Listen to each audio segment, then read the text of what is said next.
지난주에 갑작스럽게 사망한 분이 있으셔서 장례식에 다녀왔습니다. 저희 교회를 떠난 지는 10여 년 됐고요. 또 저희와 같이 신앙생활을 한 지도 10여 년 됐던 분입니다. 근데 갑작스럽게 사망하게 되어서 가족들도 깜짝 놀라고 또 소식을 들은 우리들도 깜짝 놀라는 일이 있었습니다. 그래서 보통 이제 입관을 하고 난 다음에 위로 예배를 드리는데 우리가 시간이 맞지 않아서 입관 전에 성도들이 한 30여 분 찾아가서 같이 예배할 수 있는 시간이 있었습니다.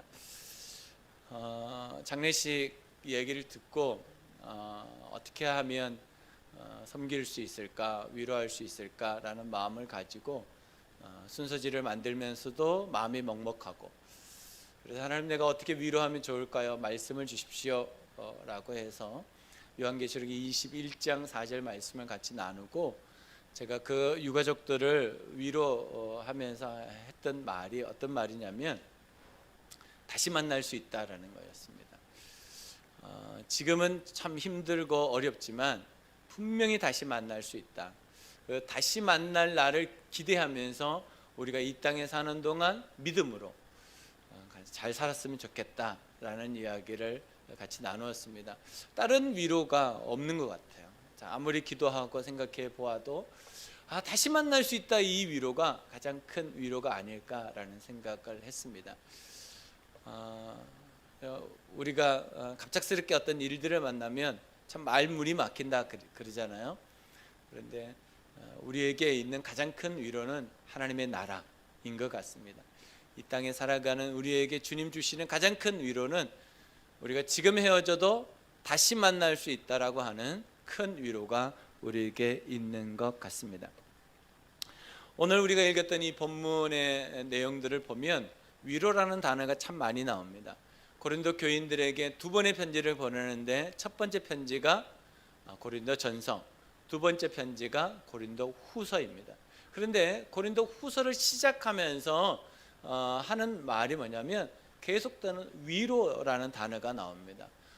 그러고 보면 고린도 교회에게 굉장히 힘들고 어려운 환난이 있었다는 것을 우리가 알 수 있습니다. 우리가 이 세상을 살다 보면 환난을 당하죠. 내가 당하고 싶지 않은데도 어려움을 당합니다. 이기고 싶은데도 그 고통이 우리에게 유지되는 경우도 있습니다. 그럴 때 가장 필요한 것은 위로이다라는 생각을 합니다. 그래서 우리가 이 세상을 살아가면서 가장 많이 들어야 되고 가장 많이 해야 될 것이 위로이지 않나라는 생각을 하게 됩니다. 위로의 전문가들이 있는 것 같아요. 위로의 전문가들이 위로의 세 가지 원칙을 뽑았습니다. 그 원칙을 우리가 같이 나눠 보도록 하겠습니다. 위로의 전문가들이 말하는 위로의 원칙 세 가지가 있는데, 첫 번째 원칙은 상대의 감정을 그대로 표현해 주는 겁니다. 상대의 감정을 그대로 표현하는 것인데, 힘들면 힘든 것으로, 어려우면 어려운 것으로, 슬픔은 슬픈 것으로, 괴로우면 괴로운 것으로, 고통스러우면 고통스러운 것으로 그대로 표현해 주는 겁니다.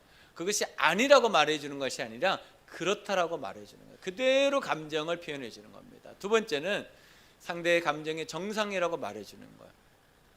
근데 우리 나라는 유교적인 부분들이 있고 또 가부장적인 것들이 있어가지고 어른들이 자녀들이 가지고 있는 감정 표현을 제대로 못하게 한 시절이 있었습니다.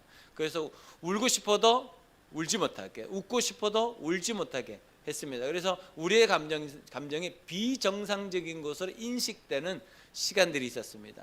그러나 진짜 위로는 그 사람이 당하는 그것이 정상이라고 말해요. 당연하다고 말해요. 마땅하다고 말해주는 거예요. 정말 그렇겠다, 정말 얼마나 힘들겠냐라고 공감해주고 받아주는 겁니다. 세 번째는 상대의 진정한 가치를 표현해 주는 겁니다. 이것은 참 우리가 꼭 해야 될 말 중에 한 말입니다. 이렇게 힘들고 어려운데도 이 자리에 남아줘서, 참아줘서, 버텨줘서, 함께해줘서 고맙다. 수많은 사람들이 고난 가운데 그 고난을 포기하거나 고난 가운데 자신의 인생을 내려놓는 사람들이 있습니다. 그럼에도 불구하고 잘 버텨줘서 견뎌줘서 고맙다. 너는 참 소중한 사람이다. 너는 대단한 사람이다. 너는 특별한 사람이다라고 그 가치를 인정해 주는 것을 표현해 주는 거예요. 그래서 위로의 전문가들이 이 세 가지를 잘하면 참 위로가 된다라는 말을 합니다. 그렇다면 성경에서 위로라는 단어를 어떻게 쓰고 있는지 우리가 보면 좋을 것 같습니다. 성경에서는 누군가의 상황을 공감하여 마음을 같이하며 그가 쉴 수 있도록 평안을 찾을 수 있도록 돕는 것이 위로다 이렇게 말합니다. 그러니까 우리가 먼저 공감하는 겁니다. 공감하는 거. 정말 우리가 그 사람들의 고통과 아픔을 공감해 주는 겁니다. 어떨 때는 황당한 이야기를 할 때가 있습니다. 그래도 공감해 주는 겁니다. 어떻게 해요? 그렇구나, 그랬군요, 꾸나꾸나꾸녀꾸녀를 사용해서 공감해 주는 겁니다. 그리고 어떻게 합니까? 마음을 같이 하는 겁니다. 그래서 성경에서는 분명히 우리에게 말합니다. 우는 자들과 함께 울고 웃는 자들과 함께 울라. 마음을 같이 하라고 이렇게 말합니다. 그래서 위로는 마음을 같이 하는 겁니다. 마음을 같이 하는 것 뿐만 아니라 그가 쉴 수 있도록 도와주는 겁니다. 위로할 때는요, 그 사람이 어떤 일을 하지 않도록 우리가 주변을 정리해 주는 겁니다. 그래야지 위로가 됩니다. 위로하고 난 다음에 또 우리가 떠나버리고 그 주변 일들을 정리해야 된다. 이거 참 힘들고 어려운 일입니다. 정말 여러분이 위로한다면 그 주변을 도와줘야 됩니다. 그래서 평안을 찾을 수 있도록 해주는 것, 그래서 기도하는 거 너무너무 중요하다라는 것입니다. 그래서 정말 우리가 위로한다는 것은 어떤 면에서는 하나님의 마음을 가지지 않으면 안 됩니다. 그래서 위로의 뜻이 뭐냐면 누군가 옆에 서다, 대신 말하다, 대신 간청하다라는 뜻이 있다고 합니다. 그래서 위로할 때는 어떻게 해야 돼요? 아무 말 없이 그 사람 옆에 있어주는 거. 그 장례식장에 될 수 있으면 3일 동안 같이 있어주는 거, 저는 이거 굉장히 중요하다고 생각합니다. 그래서 우리 목장에서 장례식이 벌어졌다 그러면 3일 동안 여러분 그곳에 같이 있어줘야 됩니다. 그래야지 위로가 됩니다. 아무 말 하지 않아도 됩니다. 같이 있어주면 됩니다. 같이 있어주면 그게 위로입니다.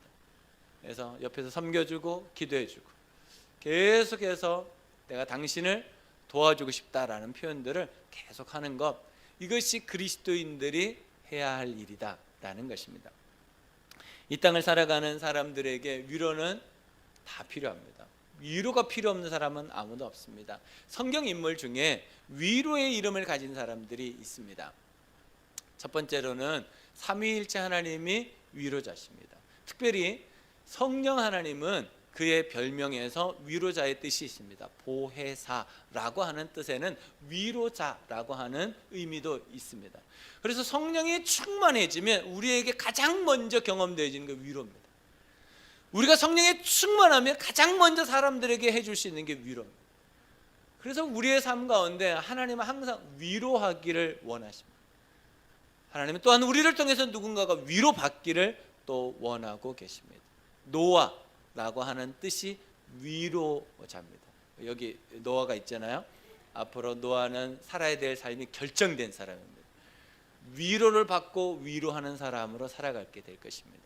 바나바, 목장에 있잖아요. 바나바라는 뜻이 위로의 아들이라는 뜻입니다. 그러니까 바나바는 어디를 가든지 위로하는 사람이었어요. 우리가 노아처럼 바나바처럼 살아야 됩니다. 왜냐하면 예수님이 우리를 위로해 주셨기 때문에. 우리가 죄와 죽음과 사망의 저주 가운데 있을 때 주님이 우리를 위로해 주셨어요. 그래서 우리를 천국으로, 하나님의 자녀로 영생을 주시면서 우리를 위로해 주셨다는 것. 그 위로가 이제는 우리가 다른 사람들에게 전달될 수 있도록 우리는 삶을 살아가야 된다라는 것입니다. 여러분 삶 속에 이런 위로가 넘치시기를 주님의 이름으로 축복합니다. 헨리 나윈이라고 하는 신학자가 있었습니다. 이분은 신부입니다.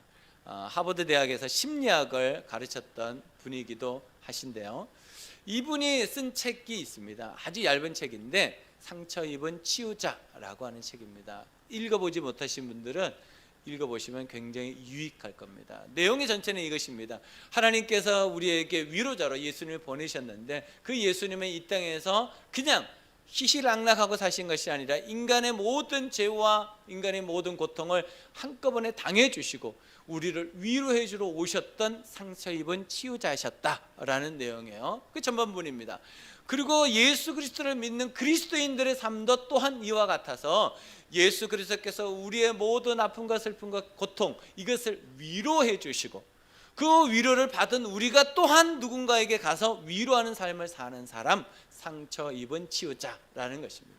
우리는 위로를 받고 그 위로를 누군가에게 전해주는 삶을 살아가야 하는 사람들입니다. 여러분들에게 있는 어려움이 있잖아요. 어려움이 없는 사람이 이 세상에 아무도 없습니다. 누구도 어렵습니까? 여기 앉아있는 우리 어린이들도 어렵습니다. 엄마 나 어려워. 우리가 보면 말도 안 되는데 자기 입장에서 보면 가장 힘들고 어려운 겁니다. 여러분들 중에 어떤 사람들이 너무 힘들다. 그런데 나이 8, 90 먹은 어르신들을 보면 저게 뭐 힘들다고 라고 합니다. 그러니까 자기 입장에서 힘든 거예요 다. 그래서 우리가 그것을 받아주는 겁니다. 그 입장을 받아주는 겁니다. 내 입장에서 상대편을 판단하는 것이 아니고 그 입장에서 힘들고 어려운 걸 그대로 받아들이는 거예요. 얼마나 힘드십니까? 얼마나 어렵습니까? 얼마나 고통스럽겠습니까? 지난주도 제가 격려에 대해서 말씀드렸지만 정말 격려가 필요한 사람들, 위로가 필요한 사람들이 현대인이 아닌가라는 생각을 하게 됩니다. 여러분, 여러분들에게 있는 이 상처, 그것이 누군가를 위로하기 위해서 하나님이 우리에게 주셨던 선물이라는 것을 잊지 마십시오. 환난이 누구에게인가 있습니다. 누구에게든지 환난이 있습니다. 근데 그 환난이 환난으로 끝나는 것이 아니고 누군가를 위로하는 도구라는 것을 여러분 아셔야 됩니다. 여러분들에게 있는 아픔, 여러분들에게 있는 고통, 단점, 약점, 허점, 빈틈들이 누군가를 위로하는 데 쓰임 받는다는 것을 꼭 기억하셔야 됩니다. 왜 나만? 우리는 보통 그렇게 말하죠. 왜 나만? 왜 나만 이렇게 힘들지? 왜 나만 이렇게 고통스럽지? 왜 나만? 하나님께서 왜 나만 그걸 주시냐면 그것을 가지고 누군가를 위로하고 누군가를 살려내라고 주시는 선물이라는 것을 여러분 믿으셔야 됩니다. 그렇지 않으면 우리가 이 세상을 살아가기가 쉽지 않습니다. 누구에게든지 있는 그 고통이 누구를 살리는 도구가 된다면 그것은 가장 큰 은혜일 것입니다. 오늘 주제입니다. 가장 큰 필요는 위로이다. 가장 큰 필요는 위로이다. 시작. 가장 큰 필요는 위로이다. 가장 큰 필요는 위로입니다. 이 세상을 살아가는 모든 사람들에게 있어서 가장 큰 필요는 위로입니다. 그래서 우리는 서로 위로하는 사람으로 살아가야 됩니다. 가정 안에서 위로해야 됩니다. 위로. 목장 안에서 서로 위로해야 됩니다. 교회 안에서 서로 위로해야 됩니다. 직장 안에서 동료들끼리 위로해야 됩니다. 나를 만나는 사람들은 위로받는 사람이 되어야 됩니다. 그 사람들을 찾고 있습니다. 얼마나 교회가 위로하지 못하면 수많은 사람들이 이단에 빠지겠습니까? 우리는 위로자로 살아야 됩니다. 위로하는 거 쉽지 않습니다. 그래서 우리는 위로부터 오늘 위로를 받아야 됩니다. 그 위로를 받아야지만 우리는 누군가를 위로할 수 있다는 것을 여러분 믿으시기 바랍니다. 오늘 본문에 고린도후서 1장 3절로 7절 안에 위로라는 단어를 바울이 굉장히 반복해서 기록하고 있습니다. 여러분 3절부터 7절까지 위로라는 단어가 몇 번 나오는지 빨리 해서 손 드시는 분에게 제가 선물을 드리겠습니다. 컨닝하면 안 됩니다. 예, 우리 글씨를 모르는 아이들도 있기 때문에 선생님들이 도와주시면 되겠죠. 네, 다 읽으신 분들은 몇 번입니까? 예, 선물 주니까 좋네요. 선물 받는 분들도 좋고 10번이나 기록됐어요. 10번. 그렇다면 고린도 교인들에게 지금 필요한 것은 위로인 거죠. 그만큼 힘들고 어려운 거예요. 그러니까 이 짧은 구절 속에 10번이라는 단어를 기록하고 있는 거예요.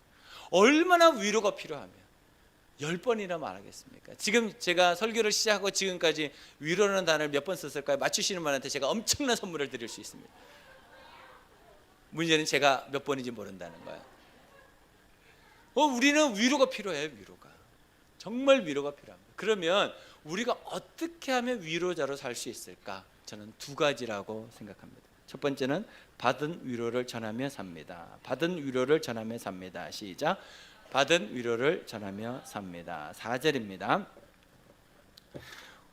우리의 모든 환난 중에서 우리를 위로하사 우리로 하여금 하나님께 받는 위로로서 모든 환난 중에 있는 자들을 능히 위로하게 하시는 이시로다. 아멘. 하나님께서 우리에게 뭘 주셨다는 거? 위로를 주셨다는 거예요. 그러니까 그것을 우리가 받은 거예요. 여러분, 예수 그리스도를 믿으면 위로를 받은 겁니다. 나는 위로를 안 받은, 여러분들이 느끼든지 못 느끼든지 하나님이 여러분들에게 위로를 주셨어요. 하늘의 위로를 주셨어요. 그 위로를 우리가 어떻게 하냐면 우리 주변에 위로가 필요한 사람들에게 전해줘야 돼요. 그래서 위로를 전할 때 가장 좋은 것이 뭐냐면 간증입니다. 간증. 어떤 간증입니까? 나도 예전에 그런 일을 당했는데 이랬어. 그래서 내가 네 마음을 이해해, 공감해 라고 하는 거예요. 오늘 우리 박수경 집사님이 어머니의 자리에 딱 누워보니까 그거를 공감했다 그러잖아요. 그게 간증인 거예요. 사람들을 위로를 그렇게 하는 겁니다. 내가 지금까지 겪었던 그 삶을 가지고 사람들에게 나가는 거예요. 나도 그런 일이 있었어. 나도 그런 고통이 있었어. 나도 그런 부족이 있어. 나도 그런 빈틈이 있고 나도 그런 약점이 있어. 이 정말 사람들에게 꺼내기 힘든 일들이 다른 사람들에게 위로가 되는 거예요. 정말 그렇습니다. 많은 사람들이 이렇게 생각합니다. 목자 목녀가 되려면 뛰어나야 된다고 생각하는데, 저는 그런 분들이 목자 목녀가 되는 것보다 빈틈이 많고 약점이 많고 허점이 많고 정말 하나님의 은혜가 아니면 살아갈 수 없는 분들이 목자 목녀가 되면 훨씬 더 목원들을 잘 섬길 수 있다라고 생각합니다. 우리가 가지고 있는 약점이 다른 사람들을 섬기는데 굉장히 큰 도구가 된다는 걸 여러분 기억하셔야 됩니다. 그래서 바울도 자기의 연약함을 가지고 하나님께 나갔을 때 하나님께서 이렇게 위로해 주셨어요. 너의 그 연약함이 곧 강하게 될 것이다, 이렇게 말합니다. 우리가 약한 것이 있습니다. 부족한 것이 있습니다. 하지만 하나님으로부터 받은 위로가 있습니다. 그 위로로 다른 사람을 섬기는 겁니다. 내가 뭔가를 연구하고 내가 뭔가를 해서가 아니라 지금까지 하나님이 나에게 주셨던 것이 있습니다. 그걸 가지고 사람들을 섬겨가는 것, 그것이 가장 큰 위로다라는 것을 여러분 기억하시기 바랍니다. 그러니까 모든 사람들은 부족할 수 있습니다. 한계가 있을 수 있습니다. 그것을 가지고 섬긴다. 그러니까 못 섬길 사람은 아무도 없습니다. 누구든지 섬길 수 있습니다. 누구든지. 그러니까 여러분들이 위로의 삶을 사실 때 부족함이 곧 위로구나 라는 것을 꼭 기억하시고 사시기를 주님의 이름으로 축복합니다. 두 번째는 가진 소망을 전하며 삽니다. 가진 소망을 전하며 삽니다. 시작. 가진 소망을 전하며 삽니다. 7절 말씀입니다.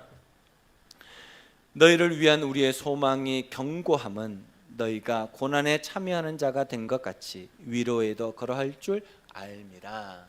바울은 뭐라고 말하냐면 위로와 함께 무엇을 얘기하냐면 소망을 얘기하고 있습니다. 소망을. 그러니까 진짜 위로가 되려면 결과적으로 뭐가 경험돼야 되냐면 소망이 경험돼야 됩니다.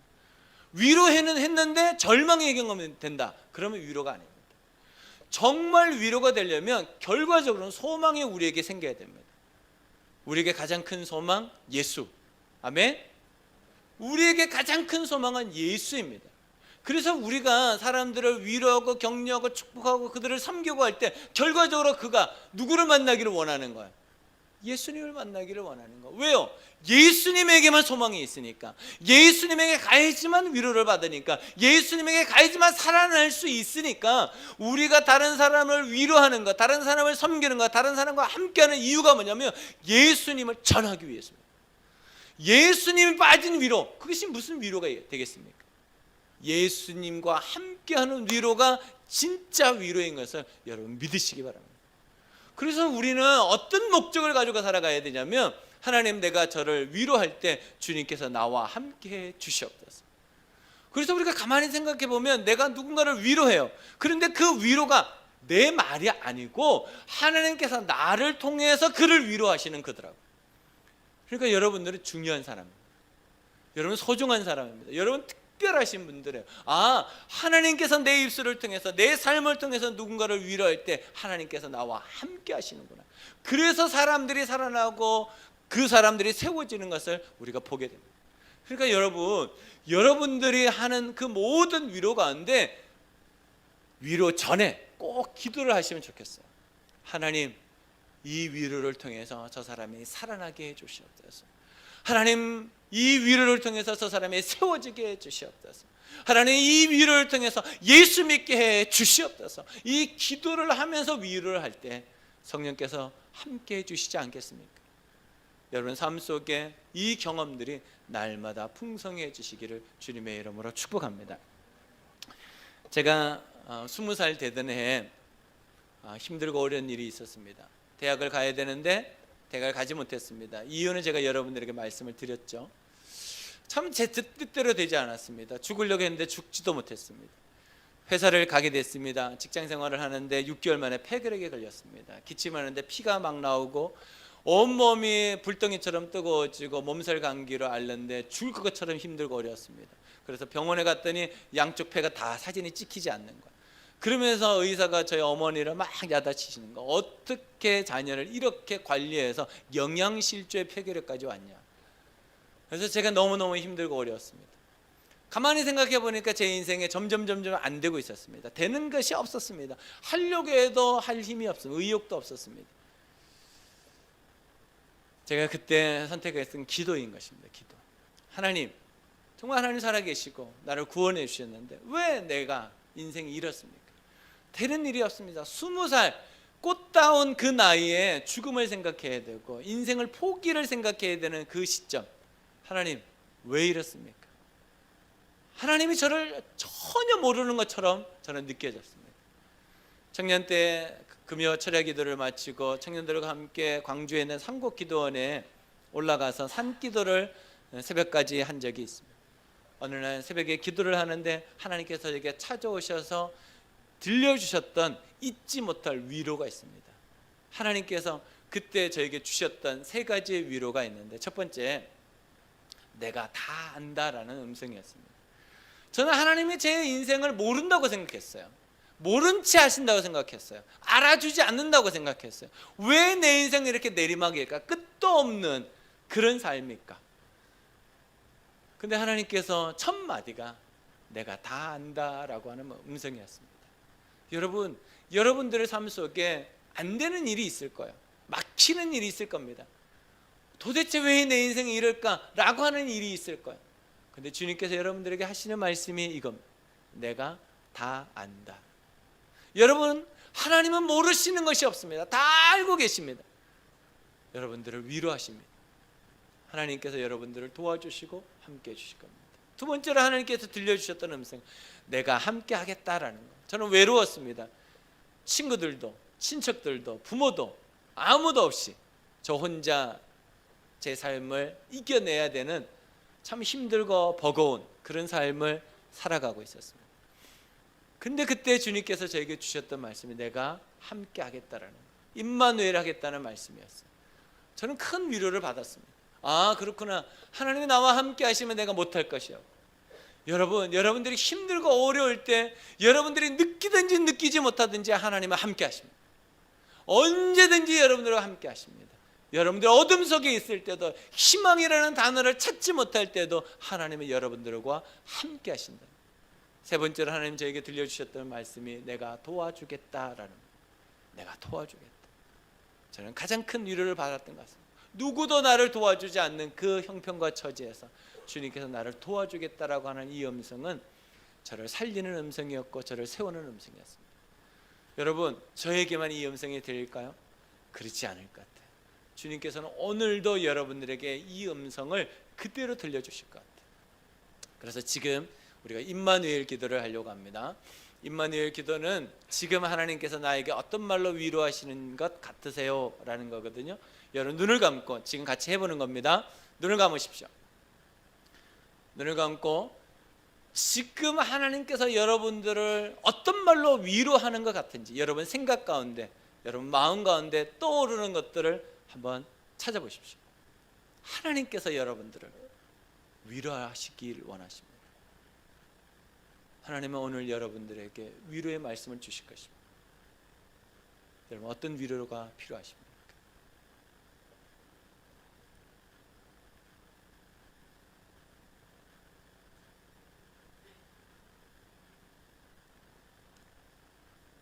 눈을 뜨고 하나님께서 여러분들에게 딱 주셨던 그 생각, 딱 복잡하게 생각하지 마시고 여러분이 딱 주셨던 생각, 마음, 그거를 설교 노트나 여러분 설교 그 주보에다가 꼭 기록하시기 바랍니다. 하나님께서 나에게 이런 말씀을 하신 것 같다, 하나님께서 나에게 이렇게 말씀하실 것 같다, 그것을 기록하는 겁니다. 우리 찬양하겠습니다.